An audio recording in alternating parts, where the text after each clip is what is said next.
boys, we're back. What's going on, everyone? Happy Friday. It's Friday. It's a beautiful day. Guys, a lot of crazy stuff is going on in this hobby. Listen, I have seen some stuff that I never thought that I'd see before, nor did I want to see this week. Crazy stuff with a couple topics that we're going to go through before I just go into it, right? But I want to talk a little bit about some trends that I've seen. Just a little bit about, okay, what booster boxes are moving? What am I seeing? Not saying like what's ready to explode, but what are we seeing? What kind of upticks are we seeing? And just kind of relaying back to other videos and just kind of talking about it because, you know, when I come on here and I make some points, I don't just blindly give advice, right? And I'm not saying that it's giving advice, but I don't just blindly make statements. So, you know, let's kind of look back, let's backtrack, let's talk about it, let's just have a conversation. A couple things to talk about. Like I said, what's movement stuff of booster boxes and other kinds of product. Jason Page, crazy story with Jason Page. Voice of a generation, if you will. And then just a little bit about like strategies that I'm going through right now and, you know, shows coming up and what are we looking to do is really the goal. And guys, before we get started, go ahead and do me a favor, enter the giveaway. How do you enter the giveaway? You have to like the post, like the video here, whatever the heck it is. Like the video and comment on the video. Just say something, whatever you gotta do, put an emoji, I don't really care. I might have way to check. So if you don't like the video or you don't comment, I'll kind of counterbalance it. But at the end, we'll put everybody in the wheel, do a little spinneroonie, if you will. And the winner is going to get a 3-pack blister of Silver Tempest. Great time, a little bit of movement on the silver side. Guys, let's get started with the video. All right, so first topic, let's talk a little bit about movement because, you know, we like to the investing side. We like to talk a little bit about cards. Let's talk about cards before we get kind of crazy into the whole drama in this situation, right? Brilliant Stars, flat out, cracking 650. It looks like it's 650 all day. Very nice. Looks like we've seen a little bit of movement this week. This is what we want to see.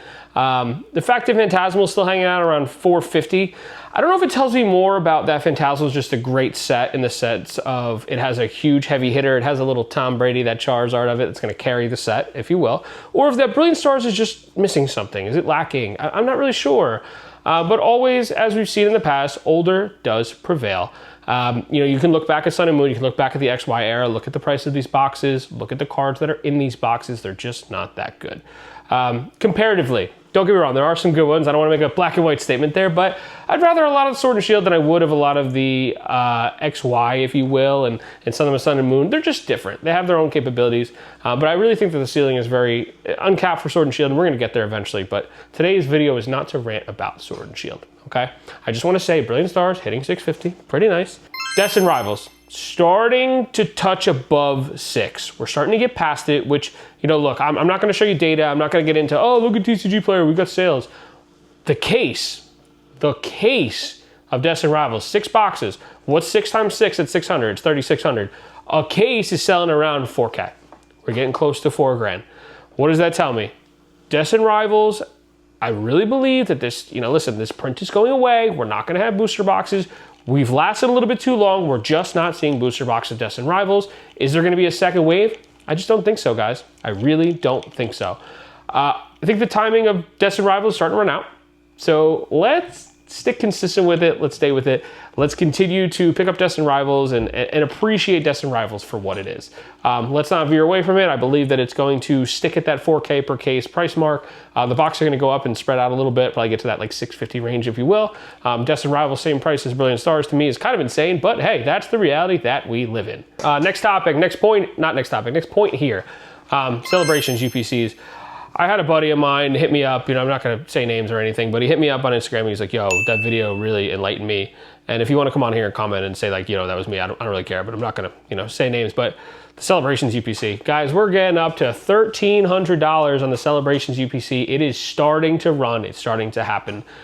This is a product that, again, it's still not too much money.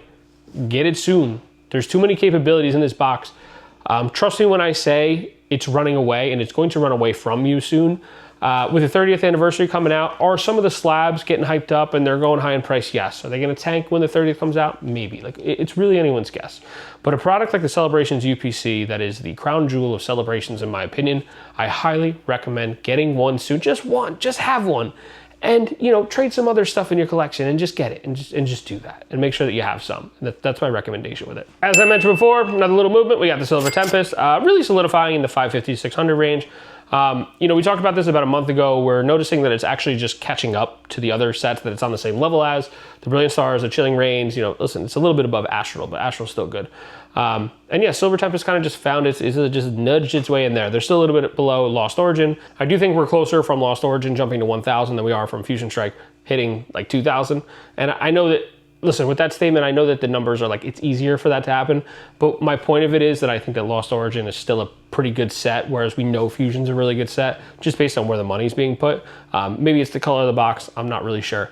But yes, we're starting to see solidified movement on Silver Tempest, and to me that tells me that some of these other Sword and Shield sets, they're getting ready, guys. So prepare for it. It's going to happen soon. 30th anniversary around the corner. I'm not saying that's indicative of it, but the booster boxes are beautiful for Sword and Shield, and the new ones, I don't know. I really just don't think that they are for the Mega Evolution era. I think the Pokemon are kind of better in the Mega Evolution era. Mega Evolution era is great. Not hating on it at all, but the Sword and Shield era, that's really the last like, wow, boxes are sick. Right? Of course, Deaths and Rivals was nice for Scarlet Violet, but I just didn't like most of the Scarlet Violet boxes. They just didn't do it for me. Guys, another one that we talked about a PSA 10 Rayquaza, the Hidden Fates promo. Guys, it was like 700 bucks, and I did that slab video and telling you to buy it. That's like 900 bucks, guys. It's 900 bucks. Trust me when I say this Rayquaza set's coming out. Rayquazas are a good buy right now.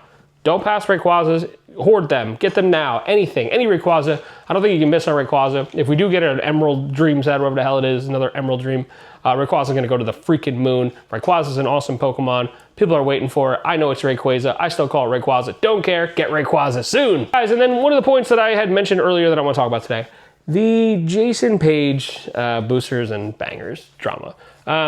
I, for one, was kind of at fault of judging a little bit too early. I'll be honest. Seeing the video and watching Jason Page, essentially, kids traded, just a little background, kids traded Jason Page a Gengar card that they paid $150 for a signature, fake card, auto, whatever it is. Listen, the drama, I don't get into drama, I don't get in the middle of it, but I do want to say something on it. I did hear the latest response from Boosters and Bangers saying that the card was damaged.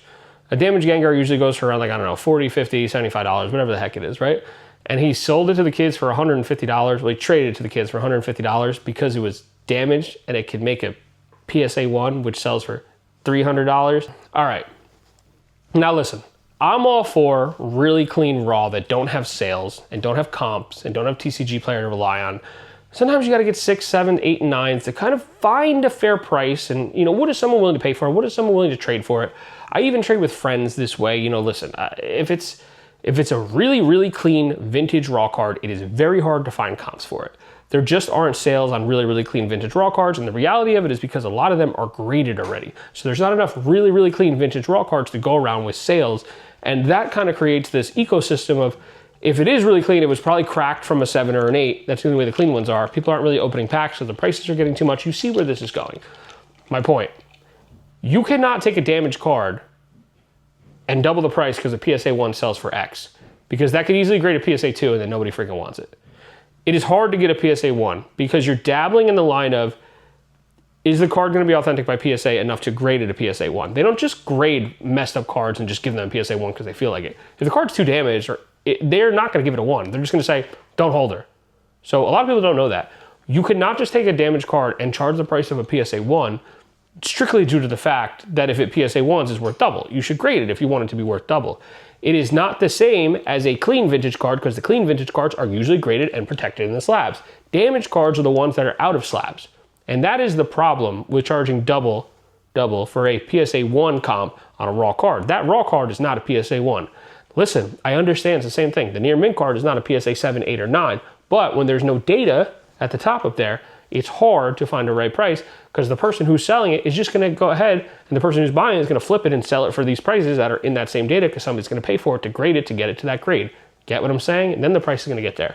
So damaged cards there's a lot more data for. A lot more Pokemon cards are damaged than we've realized. Listen, we used to put them in our pockets, some of these older cards. So I don't really agree with that mentality of, hey, you should pay this price and it's a great deal because it could be a PSA 1. That is far-fetched. That's really out of this world. I was a little disappointed to see that, to be honest, but you know, look, I don't know boosters and bangers. Maybe he's a good guy. Some of my mutuals follow him. I'm not hating on him at all, but it's just not something that I would do as a vendor. If there isn't sales data, it's hard to sell something. That's the problem. So sometimes you got to make shit up and you got to guess. But with a damage card, there's surely sales data. That's not something you do, especially the kids. Didn't like the whole situation. So that's the whole boosters and bangers side. Jason Page, listen, voice of a generation. I don't really think he's such a bad guy. I don't think he's this mental POS, if you will. I think it's really his managers and his team. So I'm going to give him a little bit of the benefit of the doubt. I don't think that he is inherently a POS. I've seen videos of him trying to trade his signature. Why wouldn't you, right? Like, you're the voice of a generation. Like, people try to make money with what they do. Old retired athletes do the same thing, trying to sell their signature. Like, this happens, and it's part of it.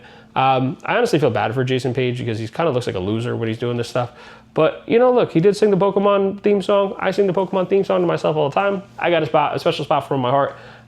You know, I can't say that I respect the guy, but, you know, when I see him, I see him at the Collecticons and I go, and look, he's just a dude. He's just a dude trying to make it. You know, we're all just humans, and it comes back to the human side, and it's just kind of is what it is, right? And guys, you know, listen, that's my opinion on some of these topics, and that is today's video. And guys, if you liked the video, help me out. Like the video. Go ahead and comment on a video as well if you want to get entered into the giveaway. 3-pack blister of Silver Tempest. I just want to share my thoughts on some things that I'm seeing in the market, a little bit of trends. I was going to talk about what I'm doing next. I'm going to save that for the next video because I'm going to record it right after this one. It's been a lot easier for me doing 2 videos back to back, pushing them out throughout the week. I like to put out a reel every single day and, you know, do TikTok and do the YouTube. So guys, appreciate my content for what it is. I appreciate you guys for being here. Thank you so much. We got Liquid Games this weekend, June 13th and 14th. Very excited. Gonna be a lot of fun. Sea Caucus, New Jersey, Meadowlands, if you will. We're gonna navigate the World Cup, kick a couple soccer balls around, sell some Pokemon cards. I hope to see you guys there. Should be a graphic somewhere around here. Maybe I think it's usually right here every time I do the videos. Thank you guys for your time. I love you guys. Nicky Cards, out.